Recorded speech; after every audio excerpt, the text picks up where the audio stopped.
નમસ્તે. Hello students.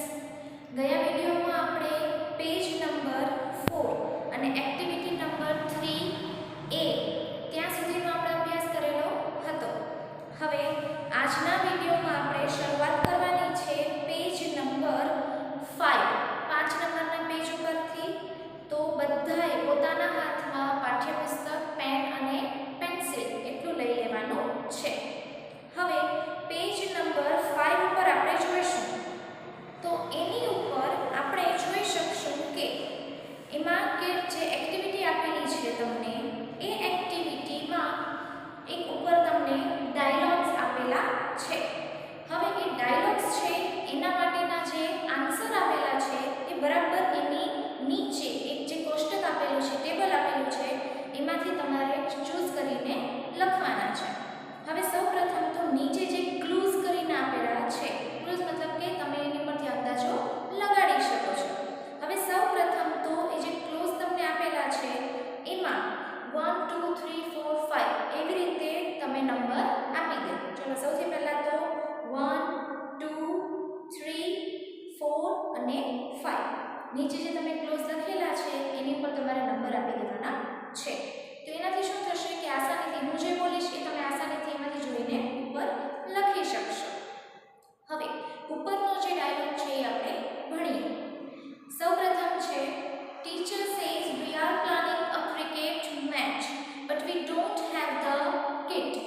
હવે શિક્ષક એમ કહે છે કે આપણે એક ક્રિકેટ મેચનું આયોજન કરી રહ્યા છીએ પણ આપણી પાસે કિટ જે આખી રમવાની છે, મેચની રમવાની છે, સ્ટમ્પ હોય, બોલ હોય, હેલ્મેટ હોય, એ બધું જે હોય એ આપણી પાસે છે નહીં.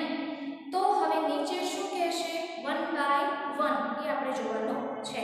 તો હવે પ્રિતેશ છે સૌથી પહેલા તો એ આપણને એમ કહેશે, એના માટે આવશે જે ત્રીજા નંબરનું વાક્ય છે નીચે એ તમે જુઓ, sir I will bring the bells. મતલબ કે જે ગુલ્લી જે આપણે કહીએ છીએ એવું કે જે સ્ટમ્પ્સની ઉપર જે મૂકવાનું આવે એ હું લેતો આવીશ. Sir I will bring the bells. એ અહીંયા પ્રિતેશના વાક્યમાં તમારે લખવાનું છે. અત્યારે માત્ર તમે નીચે એની સામે નંબર લખી દો. તો 3 ની સામે તમારે લખવાનું છે 1. એવી રીતે ત્રીજા નંબરનું જે વાક્ય છે એ આવશે અહીંયા પહેલા નંબરે. એવી રીતે એના પછીનું વાક્ય છે, અત્યારે તમે માત્ર નંબર લખી દો અને આસાનીથી તમે એની પછી લખી શકશો. અત્યારે આપણે સમજવાનું કાર્ય કરીએ. એના પછીનું છે વાક્ય teacher says fine but what about the stumps. હવે જે ગિલ્લી જે છે એ તો આપણે તું લઈ આવશે એ વાત બરાબર, પણ હવે સ્ટમ્પ્સ આપણે શું કરશું, એ ક્યાંથી લાવશું આપણે? તો એના માટે આપણે જોઈશું કે મનીષ સેઝ. હવે મનીષ શું કહે છે તો એના માટે આપણે જોઈશું કે બીજા નંબરનું જે વાક્ય છે તે sir we will use a chair in place of stumps. કેમ કે અહીંયા સ્ટમ્પની જ વાત કરેલી છે તો જવાબમાં આપણને સામે સ્ટમ્પ જ આવશે. એટલા માટે જે બીજા નંબરનું વાક્ય છે એની સામે પણ તમારે લખવાનું છે number 2. Sir we will use a chair in place of stumps. Sir આપણે સ્ટમ્પની જગ્યાએ ચેર મતલબ કે ખુરશીનો ઉપયોગ કરી શકીએ છીએ. કે ભાઈ સ્ટમ્પ ન હોય તો ભાઈ આપણે એવું રાખીએ કે ખુરશીને જો બોલાડી જાય તો આઉટ. એવી રીતે એના પછી છે teacher says okay Manish that's very good. Someone should bring a ball and a bat too.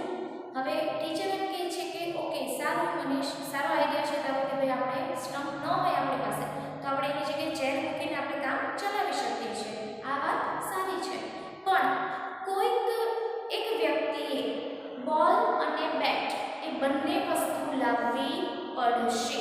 અહીંયા શું આપેલું છે? પડશે. હવે અહીંયા જશવંત છે એનો આગળ આપણે શું બોલશે એ આપણે જોવાનું છે.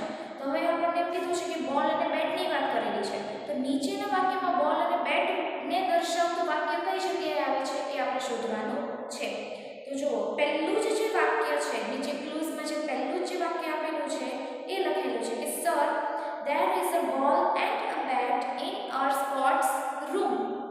સર આપણા જે રમતગમતના ખંડમાં રમતગમતના રૂમમાં બોલ અને બેટ પડેલા છે. તો એ જે પહેલું નંબરનું વાક્ય છે એ આવશે ત્રીજા નંબરે. તો પહેલું નંબરનું વાક્ય છે એની સામે લખી દો નંબર 3.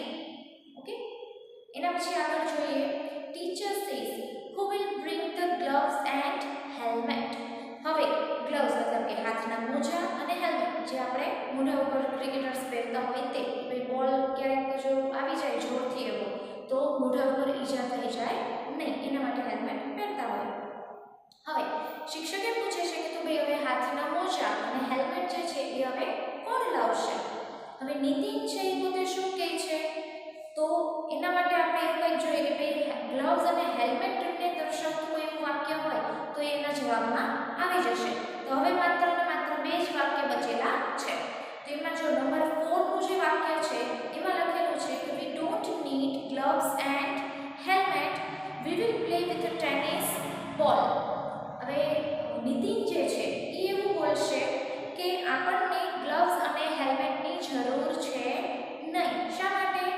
કેમ કે we will play with a tennis ball, કેમ કે આપણે ક્રિકેટ બોલથી નહીં રમીએ પણ આપણે ટેનિસ બોલથી રમી લેશું, એટલે કોઈ વાતો કરવાની ઉપાધિ રહેશે નહીં.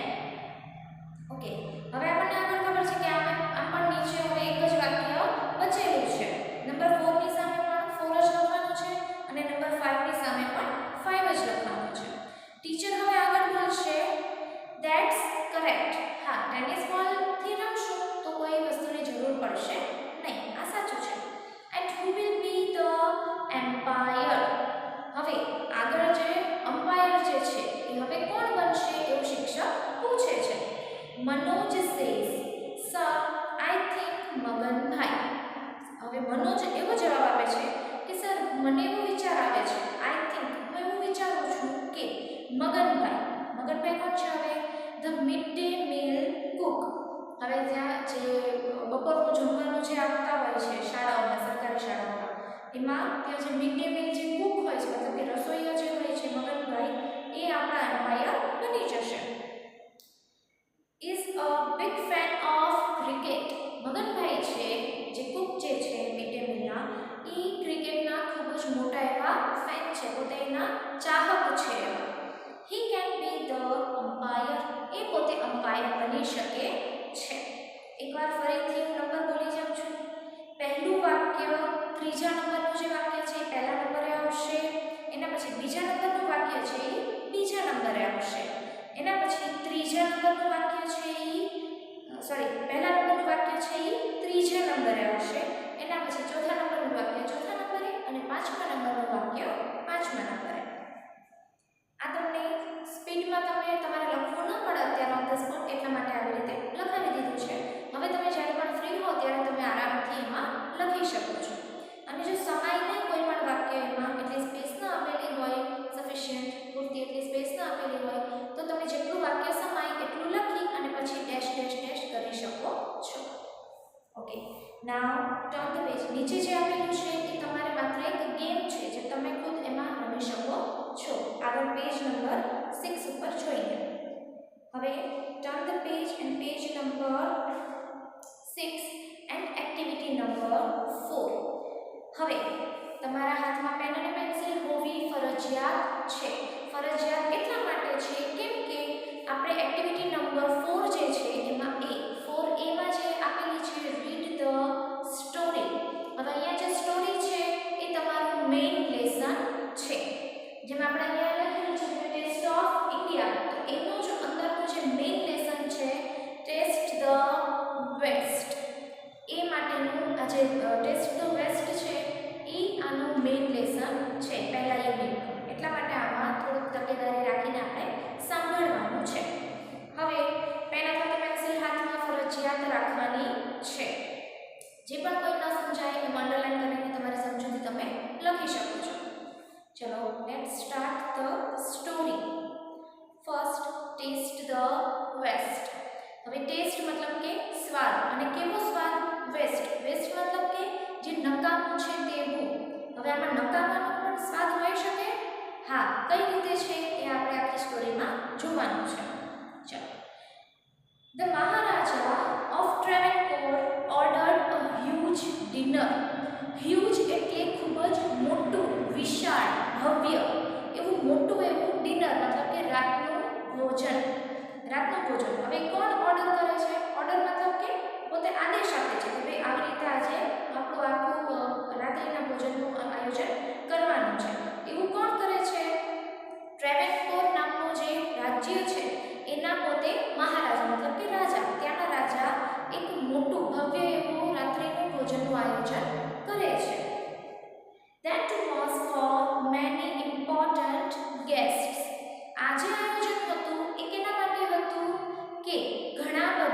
મેની મતલબ ઘણા બધા અને ઇમ્પોર્ટન્ટ મતલબ કે ખૂબ જ ખાસ એવા અંગત એવા કોના માટે ગેસ્ટ મતલબ કે મહેમાનો માટે જે ખૂબ જ એવા ખાસ મહેમાન છે એના માટે આ ભોજનનું આયોજન કરેલું હતું. So the maharaja personally came to the kitchen અને એટલા જ માટે સો મતલબ તેથી એટલા માટે જ મહારાજા જે છે મતલબ કે રાજા જે છે એ પોતે પર્સનલી મતલબ કે વ્યક્તિગત રીતે પોતે રસોડામાં પ્રવેશે છે, રસોડામાં પોતે આવે છે. He wanted best dishes for the guests. હવે આપણે ખબર છે કે આપણા ઘરે જો મહેમાન આવવાના હોય અને જો કોઈ સારા એવા મતલબ કે આપણા જે અંગત એવા મહેમાન આવવાના હોય તો આપણે શું કરીએ કે સારામાં સારી જે વાનગીઓ હોય એ બનાવીને આપણે એમને જમાડતા હોઈએ છીએ. એટલે ભાઈ રાજાને પણ એવું હતું કે ભાઈ આજનો જે છે એ બહુ ખાસ છે, એકદમ સ્પેશિયલ છે, એટલા માટે મારે જેટલી પણ ડિશ મતલબ કે વાનગીઓ અહીંયા જે ડિશિસ લખ્યું છે એનો મતલબ થાય વાનગીઓ. ભાઈ આપણે ગુલાબજાંબુ બનાવીએ કે ખીર બનાવીએ કે ઢોકળા બનાવીએ કે એક્સવાયઝેડ કોઈ પણ પૂરી શાક કે જે પણ કાંઈ બનાવીએ છીએ એ કેવું હોવું જોઈએ, એકદમ સ્પેશિયલ હોવું જોઈએ અને એકદમ બેસ્ટ હોવું જોઈએ, એકદમ સરસ હોવું જોઈએ. અને એટલા માટે જ he wanted best dishes for the guests અને એટલા માટે જ રાજા પોતે સારામાં સારી વાનગીઓ આ બધા મહેમાનો માટે ઈચ્છતા હતા.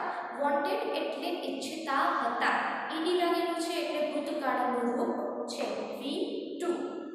He wanted best dishes for the guests. The cook was busy with his work when the Maharaja came. હવે ત્યાંનો જે કુક એટલે કે રસોઈયો, રસોઈ જે બનાવનારા હોય તે માણસ એને કહેવાય કુક. હવે ત્યાંના જે કુક છે, રસોઈયો જે છે એ પોતે કેવા હતા, બિઝી મતલબ કે પોતે વ્યસ્ત હતા પોતાના કામમાં જ્યારે મહારાજા રસોડામાં પ્રવેશે છે ત્યારે.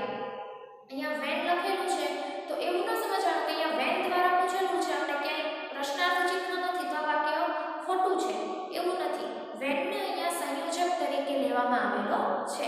અહીંયા વેનનો મતલબ ક્યારે નથી થતો પણ જ્યારે થાય છે, સમજાય? અહીંયા વેનનો મતલબ થાય છે જ્યારે. આખું વાક્ય એવું થશે કે જ્યારે મહારાજા રસોડામાં પ્રવેશે છે ત્યારે રસોઈયો છે પોતાના કામમાં વ્યસ્ત હતો, એવી રીતે આખું વાક્ય થશે. હવે page number 7. Cook says, "Welcome, my lord. I am happy to see you here." હવે કુક જે છે મતલબ કે રસોઈયો છે એ પોતે કહે છે કે વેલકમ માય લોર્ડ. અહીંયા માય લોર્ડ છે મતલબ કે થાય મારા ભગવાન. હવે ભગવાન મતલબ કોણ? સાચે ભગવાન તો નથી આવ્યા ઉપરથી, પણ રાજાને એ પ્રકારનું માન આપવામાં આવેલું છે કે ભાઈ તમે આખા રાજ્યના રાજા છો મતલબ કે તમે અમારા ભગવાન થયા, એવી રીતે.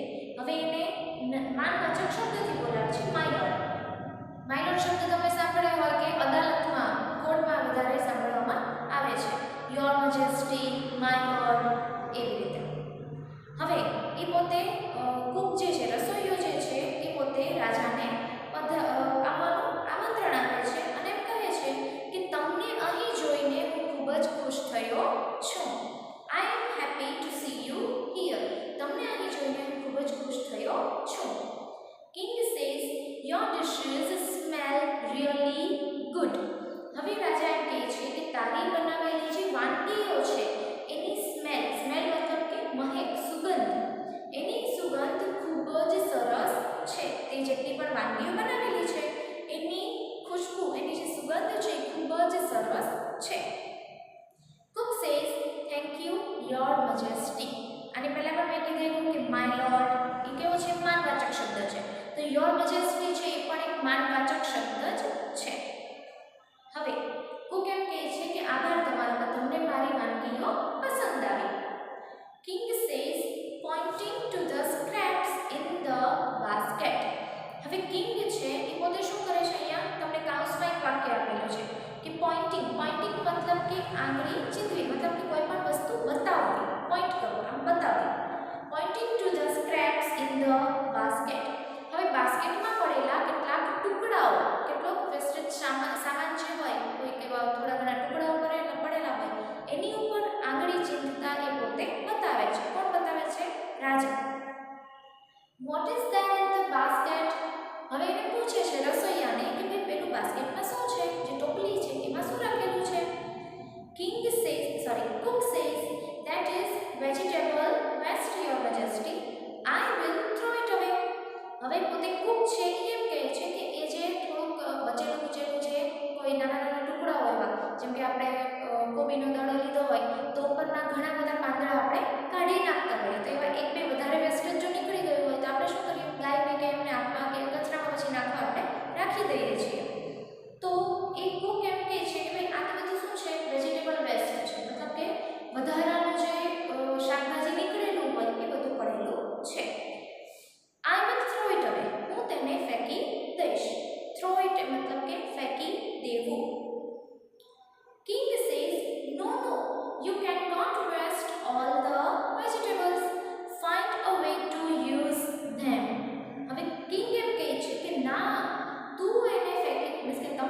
નહીં. Find a way to use them. Find મતલબ કે શોધવું, એવી કોઈક રીત શોધો. વે મતલબ કે રસ્તો, એવો કોઈ રસ્તો શોધો કે આનો ઉપયોગ થઈ જાય. ક્યારેક આપણે એવું હોય કે ભાઈ દૂધીનું બટકું કે છેલ્લું થોડુંક વધ્યું હોય તો આપણે કાઢી નાખતા હોય, પણ એને કોઈ એવી રીતે યુઝ કરી લો કે એ વેસ્ટ પણ ન જાય અને તમારી એક નવી વાનગી પણ ઊભી થઈ જાય. Find a way to use them, કોઈક એવો રસ્તો શોધો કે એનો ઉપયોગ થઈ જાય. Cook says surely I will. Surely મતલબ કે ચોક્કસ, ચોક્કસથી હું કંઈ પણ એવું શોધી લઈશ. આઈ વિલ, શોધી લઈશ. Then the king left the kitchen. એના પછી then મતલબ કે ત્યાર પછી રાજા છે પોતે લેફ્ટ. લીવનું ભૂતકાળનું રૂપ લેફ્ટ. લેફ્ટ મતલબ કે છોડીને જતું રહ્યું, મતલબ કે અહીંથી ચાલ્યા જાય. હવે એના પછી રાજા તો પોતે રસોડું છોડીને ચાલ્યા જાય છે. The cook was worried. worried એટલે કે વરી ઉપરથી worried. વરી એટલે કે ચિંતા કરવી અને worried એટલે કે ચિંતિત, મતલબ કે પોતે ચિંતામાં મુકાઈ જાય છે. કોણ? કુક, પોતે જે રસોઈયો છે તે. હવે રસોઈયો કેવો થઈ ગયો છે? ચિંતિત થઈ ગયો છે. શા માટે ચિંતિત થઈ ગયો છે? હવે એને હા તો પાડી દીધી કે ભાઈ મારે હું એને વાપરી લઈશ કોઈ પણ નવી રીતે, પણ હવે શું કરવું એને નવી રીતમાં એ આપણે જોવાનું છે. He stared at the scraps and started thinking. અહીંયા જો પહેલો જ શબ્દ છે stared. stared એટલે કે તાકીને જોવું, એકી ટસે જોવું. એને એકદમ આમ તાકીને જોવે છે કે ભાઈ આટલા બધા વસ્તુનું મારે શું બનાવવાનું છે, એવી રીતે પોતે વિચારે છે. જે ટુકડાઓ હતા એને સ્ક્રેપ્સ, ટુકડાઓ હતા એને જોવે છે. એન્ડ સ્ટાર્ટેડ થિંકિંગ, અને વિચારવાનું શરૂ કરે છે. એને એકદમ તાકીને જોવે છે કે આને શું કરવું અને વિચારે છે કે આનો કઈ રીતે મારો ઉપયોગ કરવો. He had an idea. અને એને એક વિચાર આવ્યો. આઈડિયા એક છે તો આઈડિયો થઈ જાય અને બે છે તો આઈડિયા થઈ જાય, એવું કરવાનું નથી. એક હોય તો આઈડિયા અને એકથી વધારે 2 3 4 5 કેટલા પણ હોય તો આઈડિયાઝ, એવી રીતે છે.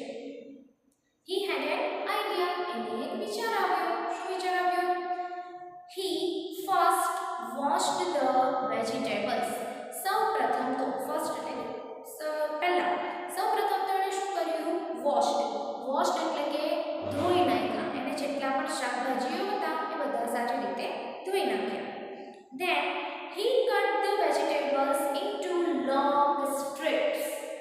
એના પછી ત્યારબાદ એ પોતે શું કરે છે? વેજીટેબલ્સ જે બધા હતા એને કેવી રીતે કટ કરે છે? into long strips. લાંબા પતરી જેવા, આપણે જે બટેટાની પતરી કરતા હોઈએ છીએ તે લાંબી પતરીની જેમ એને પોતે લાંબા કટ કરી લે છે, જેટલા પણ એની પાસે વેજીટેબલ્સ હતા તે. He put them in a big pot. હવે મોટું એવું પોતે વાસણ લઈ, હવે અવળો મોટો રાજાનો મહેલ હોય તો ત્યાં નાની તપેલી તો હોય નહીં, એટલા માટે મોટું એવું વાસણ લે છે અને એમાં એને બધા જે વેજીટેબલ્સ હતા એને નાખે છે. He started to cook it. હવે તે બધા વેજીટેબલ્સ અંદર નાખી અને એમને પકાવવાનું. કુક મતલબ કે અહીંયા જો કુક ઓલો જે એકલું કુક હોય તો એ રસોઈયો, અને અહીંયા ટુ કુક હોય મતલબ કે પકાવવું, રસોઈ કરવી, એવી રીતે. આગળ જો કોઈ પણ ટુ બીનું રૂપ કેવું કંઈ લાગ્યું હોય, ટુ લાગેલું હોય તો એ પકાવવાનું ક્રિયા છે, મતલબ કે વર્બનું રૂપ અહીંયા આવી જાય છે. હવે પોતે એને પકાવવાનું શરૂ કરે છે. He ground some fresh coconut, green chilies and garlic together. હવે એ પોતે એને શું કરે છે? ગ્રાઉન્ડ. અહીંયા ગ્રાઉન્ડ એટલે ગ્રાઇન્ડનું ભૂતકાળનું રૂપ. તમને ગ્રાઇન્ડ શબ્દ ક્યાં સાંભળેલો હશે તમે? આપણે એમ કહીએ છીએ કે મિક્સર ગ્રાઇન્ડર, મતલબ કે આપણે જ્યારે ફુદીનાની ચટણી કે કોથમીરની ચટણી આપણે બનાવતા હોઈએ છીએ ત્યારે આપણે ગ્રાઇન્ડ કરવું એવું આપણે કહીએ છીએ, મતલબ કે પીસવું. ગ્રાઉન્ડ એટલે કે પીસવું. હવે શું પીસે છે? એમાં સમ ફ્રેશ કોકોનટ. ફ્રેશ એટલે કે તાજું અને કોકોનટ એટલે કે નારિયેળ. હવે તાજું નારિયેળ હોય છે. એના પછી છે ગ્રીન ચીલીઝ એટલે કે લીલા મરચાં, એન્ડ ગાર્લિક. ગાર્લિક એટલે કે લસણ. પોતે શું લે છે? કેટલુંક કોકોનટ મતલબ કે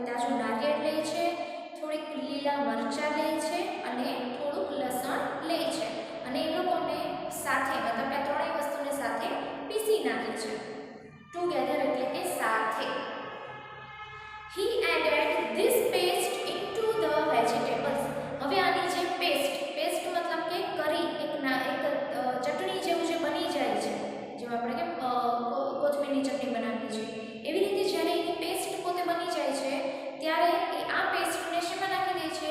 વેજીટેબલ્સમાં નાખી દે છે, જે શાકભાજી પોટમાં રાખ્યા હતા એમાં નાખી દે છે. He then added salt to, અને એના પછી એમાં થોડુંક મીઠું પણ નાખી દે છે. He added some whipped curd to the curry. Whipped એટલે વલોવેલું. વલોવીએ છીએ જ્યારે આપણે તમે કેકની ઓનલાઈન રેસીપીને જોતા હો તો ઉપર જે ક્રીમ લગાવેલું હોય છે એને એમ કે whip કરી નાખો. whip મતલબ કે એકદમ વલોવી નાખો એટલે એકદમ ફ્લફી બની જશે. એમાં હવા ભરાઈ જાય તો એકદમ ફ્લફી બની જાય. હવે એમ કહે છે કે એમાં એણે શું નાખ્યું? થોડુંક whipped curd મતલબ કે વલોવેલું. શું? કર્ડ એટલે કે દહીં. યોગર્ટ એટલે પણ દહીં થાય અને કર્ડ એટલે પણ દહીં થાય. હવે એમાં થોડુંક પોતે વલોવેલું દહીં પણ એને કરીની અંદર નાખી દે છે. He also poured a few spoonfuls of coconut oil. હવે અહીંયા કીધું છે કે એ પોતે હજી શું ઉમેરે છે? poured એટલે રેડવું. poured એટલે રેડવું. પોતે શું રેડે છે એમાં? a few spoonfuls of coconut oil. કેટલીક ચમચીઓ ભરીને, સ્પૂનફુલ્સ એટલે ચમચી ભરીને, અને a few એટલે મતલબ કે કેટલીક, થોડીક ચમચીઓ ભરીને શું ઉમેરે છે? કોકોનટ ઓઇલ, ટોપરાનું તેલ પોતે એમાં ઉમેરે છે. હવે ત્યાં આપણને ખબર છે કે ભાઈ સાઉથ જે દક્ષિણ બાજુ આપણે જઈએ તો ત્યાં જે પણ બધી વસ્તુઓ બનતી હોય, જેમાં આપણે નોર્મલી તેલનો ઉપયોગ કરતા હોય છે, રિફાઇન્ડ ઓઇલનો કે સિંગ તેલનો કે કોકોનટ ઓઇલનો, કોટન સીડનો, એના બદલે એ લોકો પોતે શેનો ઉપયોગ કરે છે? કોકોનટ ઓઇલનો, મતલબ કે ટોપરાના તેલમાં એ લોકો બધી વસ્તુઓ બનાવતા હોય છે. એટલા માટે આણે પણ ત્યાં ટોપરાનું તેલ અંદર નાખેલું છે. હવે થોડીક ચમચીઓ ભરીને ટોપરાનું તેલ ઉમેરે છે.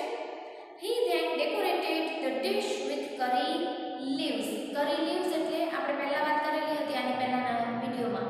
curry leaves એટલે કે લીમડો જે છે એ લીમડાના પાનથી શું કરે છે? ડેકોરેટેડ એટલે શણગારે છે. મતલબ કે ઉપરથી જેમ આપણે ધાણા ભાજી નાખીએ છીએ એવી જ રીતે ઉપરથી લીમડો નાખીને એને શણગારી દે છે આખી વાનગીને. The new dish was ready. અને આવું બધું જે થોડું મેલ મિલાપ કરીને એણે જે નવી ડિશ બનાવી હતી, નવી ડિશ હવે કેવી હતી? તૈયાર થઈ ગયેલી હતી. He served the dish to the guests. હવે જ્યારે મહેમાનો આવે છે ત્યારે એને આ વાનગી જે છે એ નવી પીરસવામાં આવે છે. Everyone liked it very much. હવે દરેક લોકો, જેટલા પણ ગેસ્ટ આવેલા હતા એ દરેક લોકોને આ વાનગી ખૂબ જ ગમે છે. The guest says, what is the name of this dish? હવે ગેસ્ટ છે, મહેમાન છે, એને આ ડિશ બહુ ગમી, આ વાનગી બહુ ગમી, એટલે એમણે શું કર્યું? એનું નામ પૂછ્યું કે આ વાનગીનું નામ શું છે? હવે આપણને ખબર છે કે આપણા ઘરે પણ ક્યારેક કોઈ મહેમાન આવ્યો હોય અને આપણે નવી વસ્તુ મમ્મીએ બનાવેલી હોય તો તરત એમ પૂછે કે ભાઈ આ તો બહુ સરસ બનાવેલી છે, આનું નામ શું છે, આ કઈ રીતે બને છે, એવું આપણે પૂછતા હોઈએ. The cook was confused. હવે એ તો પોતે ચિંતામાં મુકાઈ ગયો. પોતે એને તો કોઈ વસ્તુ મતલબ એને તો એમને મજા ડિશ બનાવી નાખેલી, એને તો કંઈ ખબર નથી કે ભાઈ આવી સરસ બની જશે કે હું આવી રીતે જ આ ડિશ બનાવું, એવું કોઈ હતું નહીં. એટલે એનું કોઈ નામ પણ વિચારેલું હતું નહીં. એટલે પોતે શું થઈ જાય? ચિંતિત થઈ જાય છે, પોતે કન્ફ્યુઝ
વિરાટ. અને જે કિંગ હતા એ કોણ હતા? કિંગ વિરાટ પોતે હતા. હવે આમાં પણ તમને લાગે કે વિરાટા છે, વિરાટા નથી લખેલું, વિરાટ લખેલું છે. Pandavas were hiding in his kingdom. પાંડવો જે હતા એ કિંગ વિરાટના, એટલે રાજા વિરાટના રાજ્યમાં, કિંગડમ એટલે રાજ્ય, કિંગડમ એટલે રાજ્ય, પોતે જે પાંડવો બધા હતા એ રાજા વિરાટના રાજ્યમાં પોતે સંતાયા હતા. હાઇડિંગ, હાઇડિંગ એટલે સંતાવવું, હાઇડ, પોતે એના રાજ્યમાં સંતાયેલા હતા. AVL is also popular in Tamil Nadu. હવે જો આમાં ફેમસ અને પોપ્યુલર એવી રીતે બંને શબ્દો અલગ અલગ આપેલા છે. એટલે જ્યારે પણ ફેમસ માટેનો તમને પ્રશ્ન પૂછાય તો લખવાનું છે કેરલા, મતલબ કે કેરળ. જ્યારે ફેમસ માટેનું પૂછવામાં આવે ત્યારે લખવાનું છે કેરલા. અને જ્યારે પોપ્યુલર પૂછવામાં આવે કે ક્યાં પ્રખ્યાત છે, ક્યાં પોપ્યુલર છે, તો લખવાનું છે તામિલનાડુ. એવી રીતે બે અલગ તમને પરીક્ષામાં કદાચ પૂછાઈ શકે.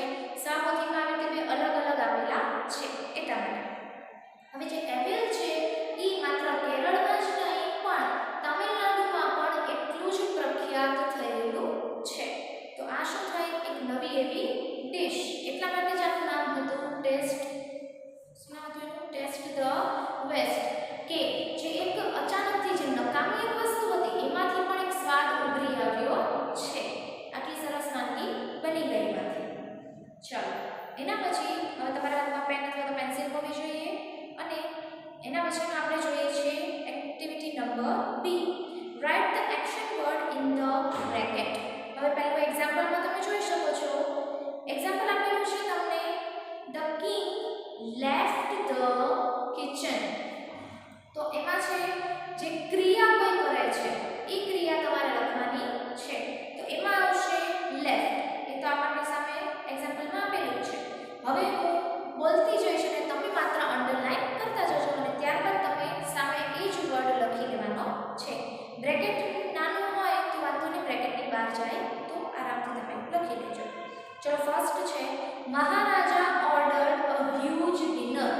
પહેલામાં આવશે ઓર્ડર, માત્ર તમારે અંડરલાઈન કરવાની છે. First order. Second the Cook washed the vegetables. Second washed. Third the Cook poured a few spoonfuls of coconut oil. તો થર્ડમાં આવશે poured. poured મતલબ કે એમાં રેડી એવી રીતે.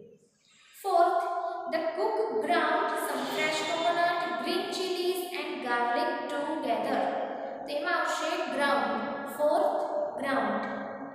Fifth the Cook decorated the dish with curry leaves. Fifth decorated, શણગારી, તો એ ક્રિયા ત્યાં થાય છે. Sixth one Maharaja wanted some fresh dishes for guest. Sixth wanted, ઈચ્છતા હતા. Seventh the cook added some whipped curd to the curry.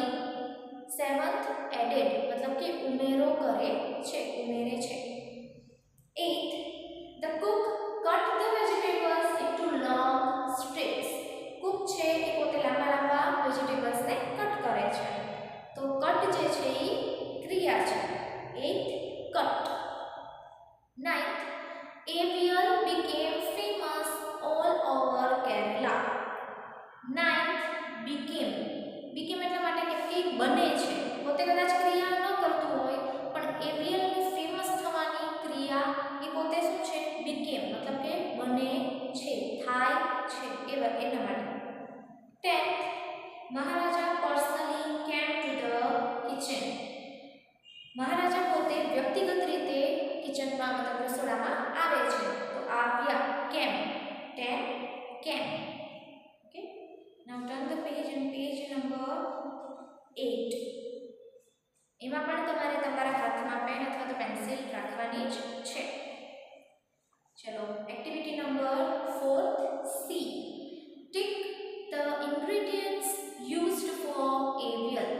હવે AVL બનાવવામાં જેટલી પણ સામગ્રી, ઇન્ગ્રેડિયન્ટ્સ એટલે કે સામગ્રી,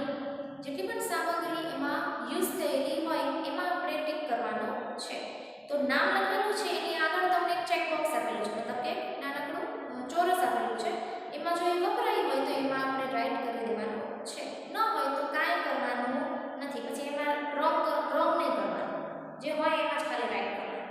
ઓકે, ચલો ફર્સ્ટ ઇઝ ચીલીઝ. ચીલીઝ મતલબ કે મરચા. તો એમાં વપરાયા હતા મરચા? યસ. તો ચીલીઝની સામે ટિક માર્ક કરવાનું છે, મતલબ કે રાઈટ કરવાનું છે. ચલો એની નીચે બરાબર આપેલું છે રાઈસ. ચોખા વપરાયા હતા એમાં? નહીં, તેમાં કાંઈ કરવાનું નથી. એના પછી છે ગ્રાઉન્ડનટ ઓઇલ, મતલબ કે સિંગ તેલ, મગફળીનું તેલ. મગફળીનું તેલ નાખેલું હતું એમાં એ લોકોએ? નહીં, એ નાખેલું હતું નહીં, એટલે એમાં કાંઈ કરવાનું નથી. ચલો બાજુના એરિયામાં આપણે આવવાનું છે. તો ચીલીઝની બાજુમાં લખેલું છે વીટ, મતલબ કે ઘઉં. તો એમાં ઘઉંનો ઉપયોગ થયેલો હતો નહીં. ચલો એમાં કાંઈ નથી કરવાનું. એની નીચે આપેલું છે કરી લીવ્સ, મતલબ કે લીમડો. તો લીમડોથી એને શું કરેલું હતું? ડેકોરેટ કરેલું હતું. તો એમાં લખવાનું છે રાઈટ. એની નીચે આપેલું છે ગ્રામ ફ્લોર. ગ્રામ ફ્લોરનો મતલબ થાય છે બેસન, જે ચણાનો લોટ આપણે કહીએ છીએ તે. તેમાં બેસનનો કોઈ ઉપયોગ થયેલો નથી. એના પછી બાજુમાં આવીએ તો લખેલું છે ગાર્લિક, મતલબ કે લસણ. તો એને જે ગ્રાઉન્ડ કર્યું, મતલબ ગ્રાઇન્ડ કરેલું હતું જે, એમાં એને લસણ ઉમેર્યું હતું. તો એમાં ગાર્લિકમાં આપણે કરશું રાઈટ. એના પછી નીચે છે કોકોનટ. તો આપણે કીધું હતું કે ભાઈ ફ્રેશ કોકોનટ લીધું, ગ્રીન ચીલીઝ લીધી અને ગાર્લિક લીધું. તેમાં કોકોનટ આવી જાય છે, એટલે કોકોનટમાં પણ રાઈટ. એના પછી નીચે આપેલું છે નીમ લીવ્સ, મતલબ કે નીમ જે લીમડો હોય, કડવો લીમડો, એના માટે કીધું છે. કડવો લીમડામાં વાપરેલો નથી, એટલે એમાં કંઈ આપણે કરશું નહીં. બાજુમાં છે છેલ્લું જે પાર્ટ આપેલું છે એમાં છે ફર્સ્ટ કર્ડ. કર્ડ મતલબ કે દહીં. તો દહીં તો એને વળવીને નાખેલું હતું, whipped કર્ડ, એટલે એમાં કરશું રાઈટ. નીચે આપેલું છે ગુઆવા. ગુઆવા એટલે જમરૂખ, જે આપણે જામફળ કહીએ તે. તો એમાં પણ જમરૂખ કાંઈ વાપરેલું હતું નહીં. અને લાસ્ટમાં છે વેજીટેબલ સ્ક્રેપ. તો હા, નાના નાના વેજીટેબલ્સ જેટલા પણ ટુકડાઓ હતા એમાંથી જેને લોંગ કટ કરી અને નવી વેરાયટી બનાવી હતી. એટલે એમાં પણ લાસ્ટમાં આપણે કરશું રાઈટ. Okay, very good. ચલો એના પછી છે next activity number 4th D. Write true or false, સાચું કે ખોટું લખો. હવે ટ્રુ અને ફોલ્સનો સ્પેલિંગ તમને આપી દીધેલું છે. તો આપણે શું કરવાનું છે? ખાલી હું અહીંયાથી બોલતી જઈશ અને તમારે ટ્રુ લખવાનું છે જો ટ્રુ હોય તો, અને ફોલ્સ હોય તો ફોલ્સ લખવાનું છે. સામે તમને ચોકઠું આપેલું છે, બોક્સ આપેલું છે તેમાં. ચલો first, the king ordered a dinner in the palace. તો હા, એમના પોતાના જ રાજ્યમાં અને પોતાના જ મહેલમાં એમણે આપેલું હતું. તેમાં આવશે true. First is true. Second, the cook knew about avial before. Knew મતલબ કે જાણવું, અને અહીંયા ભૂતકાળનું રૂપ જાણતો હતો. તો ભાઈ પહેલેથી કુક જે રસોઈયો છે એ એવિયર વિશે જાણતો હતો કે ના ભાઈ વાંધો નહીં, આ જે એમને શાકભાજી નીકળ્યા છે ને એનું હું એવિયર જ બનાવીશ, એવું એને ખબર હતી પહેલેથી? બિફોર લખ્યું છે અહીંયા, પહેલેથી ખબર હતી કે એ શું બનાવવાના છે? નહીં. તો અહીંયા આવશે false. Third, the Cook made a new dish using the vegetable scraps. હા, અને જે નાના નાના ટુકડાઓ બધા હતા નકામા એવા, એ જ વેજીટેબલ્સના ટુકડાઓ વાપરીને એને નવી વેરાયટી, નવી ડિશ બનાવેલી છે. તો એમાં આવશે true. Third, true. Fourth, nobody liked the new dish Ariel. કોઈને, અહીંયા nobody મતલબ કોઈને પણ નવી જે ડિશ હતી એરિયલ એ ગમી નહીં. એવું થયું હતું? બધાને ગમી હતી? હા, બધાને ગમી હતી. તેમાં આવશે false. Fourth, false. Fifth, the king was happy to see the waste in the basket. જ્યારે રાજા કિચનમાં આવે છે, મતલબ રસોઈ ઘરમાં આવે છે, રસોડામાં, ત્યારે એ જ્યારે બાસ્કેટમાં વેસ્ટેજ બધું માલ જોવે છે કે આટલું બધું શાકભાજી કાઢી નાખે છે, તો એ જોઈને રાજા ખુશ થઈ ગયા હતા? નહીં. તો અહીંયા એમ લખ્યું છે કે ભાઈ એ જોઈને રાજા ખુશ થઈ ગયા હતા. તો એ કેવું છે વાક્ય? ફોલ્સ, ખોટું છે. Fifth, false. ચાલો એના પછી ઈ. એમાં તમને આપેલું છે કે તમારે 1 by 1, સૌથી પહેલા કઈ આખી ડિશ બનાવવાની છે તો એમાં સૌપ્રથમ આપણે શું કરીએ છીએ એના પછી શું કરીએ એના પછી 1 બાય 1 તમારે એમાં લખવાનું છે નંબર આપવાના છે તમારે હવે એમાં જે સૂચના છે લખેલી છે કે you want to prepare avial give numbers to this steps હવે તમારે ઘરે એવિયર બનાવવું છે તો એના પ્રમાણેના આમાં નંબર આપવાના છે કે પહેલા તમે આ કરશો પછી આ કરશો પછી આ કરશો એવી રીતે આમાં નંબર આપવાના છે સૌપ્રથમ તો આપણે શું કરશું જે શાકભાજી લીધેલા છે એને આપણે ધોશું તો સૌપ્રથમ જો ત્રીજા નંબરનું જે વાક્ય છે wash and clean the mixture of vegetable bits જે નાના નાના ટુકડાઓ છે તે તો જે ત્રીજા નંબરનું ચોથું છે એમાં તમારે લખવાનું છે નંબર 1 એના પછી જુઓ બરાબર એની ઉપરનું જ વાક્ય cut the vegetable scraps into long strips મતલબ કે બીજા નંબરનું જે વાક્ય છે બીજા નંબરે જ આવશે અહીંયા લખતી જાઉં છું કે બીજા નંબરનું જે વાક્ય છે એના બાદ ત્રીજા નંબરનું જે વાક્ય છે ત્રીજા નંબર પહેલા નંબર આવશે બીજા નંબરનું જે વાક્ય છે એ બીજા નંબરે જ આવશે એના પછી grind some coconut green chillies and garlic કેટલાક લીલું નારિયેળ લીલા મરચા અને જે ગાર્લિક લસણ છે એ બધાને ગ્રાઇન્ડ મતલબ કે મિક્સચરમાં પીસવાના છે તો એ પહેલા નંબર વાક્ય છે એ આવશે ત્રીજા નંબર